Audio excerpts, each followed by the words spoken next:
Okay, Anton Kriz. I'm a doctor in innovation management. I work at the University of Newcastle, but I do a lot of work in industry as well. I've got my own company in management consulting as well, which I'm obviously a director of.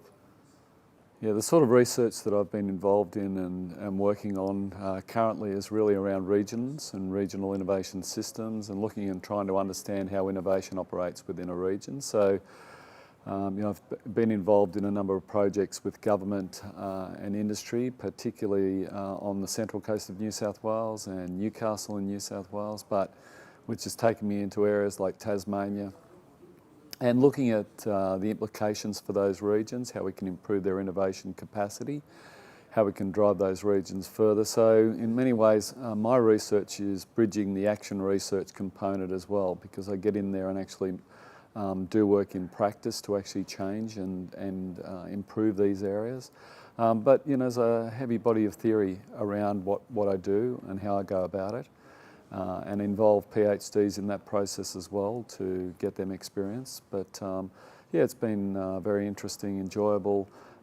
It's getting down into finding and understanding those regions at a very important level from a business systems perspective. Understanding what sort of companies would work well in that area. Looking in the Hunter area, I work with a major player called HunterNet, which is a cooperative.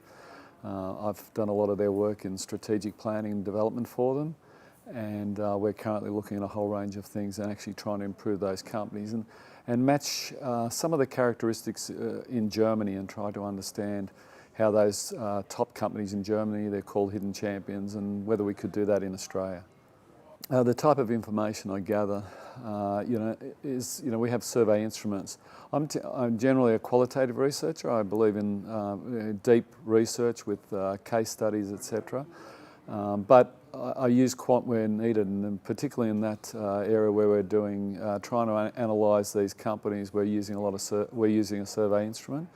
Looking at some of the benchmarks around that innovation to understand those companies in detail, and then try to be able to help those companies as well. So it's one of those ones where I'm not as distant, I'm not just an independent observer, I'm actually a participant and trying to help those companies. So it's a little bit different. So we use multiple methods, but I'm, realistically most comfortable when I use qualitative methods, because I like delving in and understanding. I work with companies at a strategic level. So to be able to change those companies effectively, that's what you have to do.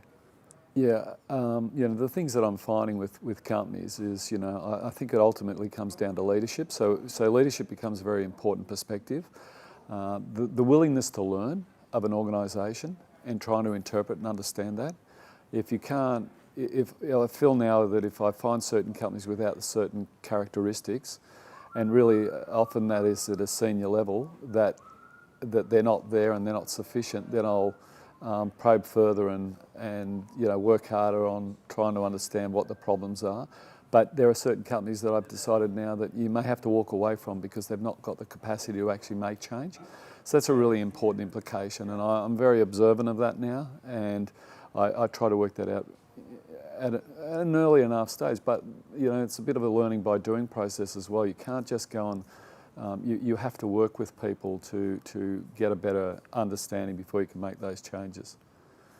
Yeah, no, it's interesting in terms of going into companies and trying to understand their issues, etc. I'd probably take a more holistic approach, and at a strategic level, looking at a number of aspects. You can sort of sense things probably by the staff as well, and by their behaviours and their attitudes.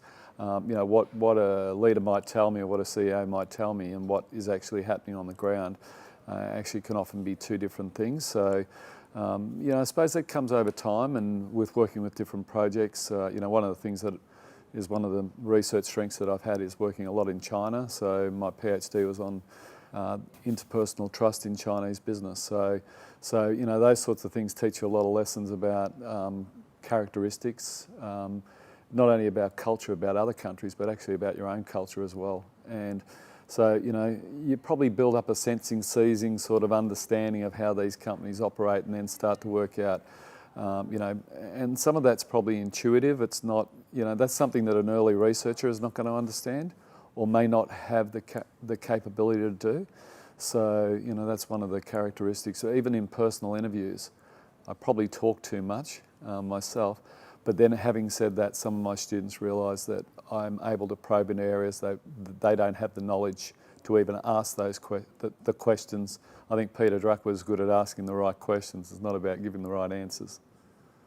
Well, I've spent a lot of time recently working on the regions, trying to understand their innovation capacity. So in the European Union, they're talking about smart specialisation and working on areas like, where there's strengths and capabilities in a region. I've been putting a lot of time into understanding that in the regions in Australia. That's probably not as difficult sometimes as a company is in terms of finding some of the aspects of a company, but it's complex. But I think people overcomplicate it.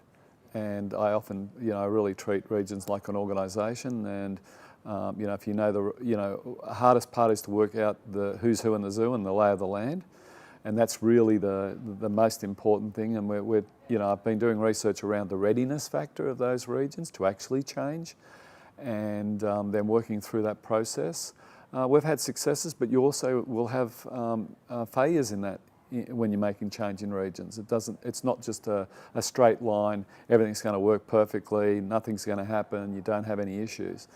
So that research has really been interesting in terms of developing, understanding different regions. And actually one of the benefits is for me to work in different regions, see how they operate, and then your learnings from that get greater as you go along. So Tasmania's got very different problems to the Central Coast of New South Wales and different problems to Melbourne. And fortunately, I've been working with the federal government on a project and, looking at a whole range of regions and trying to understand then how they operate on an innovation management, from an innovation perspective. And I suppose I look at it at different layers. I don't look at a region as just one layer. So you've got your firm layer, you've got your clustering layer, you've got your network systems layer, and then you go into your top layer where the policy prescriptions are laid out. One of the things that we're learning through that process is, if you can't just change it from top down, you've got to actually do it from the bottom up. So we're working closely with that. It all takes time. So I suppose in many ways this is, a lot of my research actually takes time, and from a publishing point of view, that has its own issues, but it also has its strengths if you can do it in a longitudinal way and gain research over time that might be useful